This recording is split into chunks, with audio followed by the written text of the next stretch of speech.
రాసుకుంటున్నాం అనేటువంటి ఒక రకమైన వికృత ఆనందం కోసం రాస్తున్నారో మనకు తెలియదు సార్. ఏంటి ఊత కల్పనలు సార్, లిక్కర్ స్కామ్ సంబంధించి చాలా పెద్ద ఎత్తున జరుగుతుంది. డైరెక్ట్గా అది జగన్మోహన్ రెడ్డి గారికి, భారతీ రెడ్డి గారికి కూడా ఇందులో ఇన్వాల్వ్మెంట్ ఉంటున్నదని చెప్పి వార్తలు వస్తున్నాయి. ఎంతవరకు చూడాలి సార్?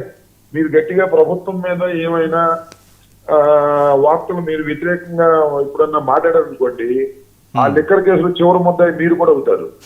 ఎవరైనా పెట్టేయచ్చు, వాళ్ళు ఎవరినైనా పెట్టేయచ్చు.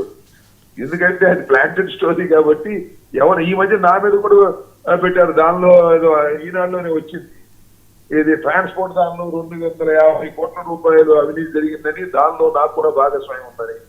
ఎవడి మీద కోపం వస్తే వాడి మీద లిక్కర్ స్కామ్ పెట్టచ్చు. అసలు లిక్కర్ లో స్కామే లేదు, వీళ్ళు సృష్టించినటువంటి ఒక అద్భుతమైన స్కామ్ కథ అది. ఆ కథ కంచికి వెళ్తుంది. కొన్నాళ్ళు జైల్లో ఉండేవాళ్ళు ఉంటారు పాపం. మొన్నే 3 బెయిల్ వచ్చింది కదా, ఇంకా కొంతమంది అరెస్ట్ చేస్తుంటారు, బెయిల్ వస్తుంటుంది. ఇవన్నీ కూడా మనం చూస్తున్నాం. ఆ కసిరెడ్డి 11 కోట్ల రూపాయలు పట్టుకున్నామంటే దాని మీద కోర్టులు పిటిషన్ వేసి జడ్జి గారు ఈ 11 కోట్ల రూపాయలు మీరు సపరేట్ గా పెట్టాలంటే లేదు కలిపేసామంటే, కలిపేస్తే మీరు ఆ కౌంటర్ ఫైల్ చేయమంటే పారిపోయారు. అన్ని బిల్డప్ చేస్తున్నారు, అన్ని కూడా బిల్డప్ చేసేటువంటి కార్యక్రమం చేస్తున్నారు.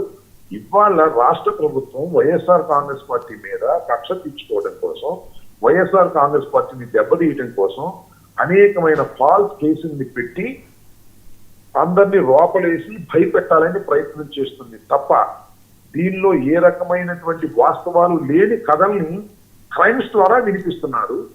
అది నిదానంగా అన్ని తేలిపోతాయి. ఏది నిలబడే కేసు కాదు, ఏది రుజువయ్యే కేసు కాదు, కారణం సాక్ష్యాధారాలు లేనటువంటి కేసులు. మీరు చూశారు కదా, 90 రోజుల్లో ముద్దాయి అరెస్ట్ అయిన తర్వాత 90 రోజుల్లో బెయిల్ పడేయకపోతే, బెయిల్ కాదు ఛార్జ్ షీట్ పడేయకపోతే ఆ ముద్దాయి రిలీజ్ అయ్యే హక్కు ఉంది అని చెప్పారు. 90 రోజులప్పుడు ఛార్జ్ షీట్ ఫైల్ చేయలేకపోయారు లిక్కర్ కేసులో. అంటే ఆధారాలు లేవని సేకరించుకోవడంలో వాళ్ళు తప్పులు పొరపాట్లు చేశారు.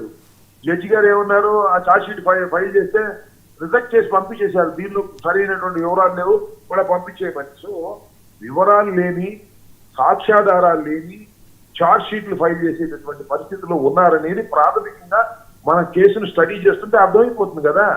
అలాంటి లోపభూయిష్టమైనటువంటి కేసు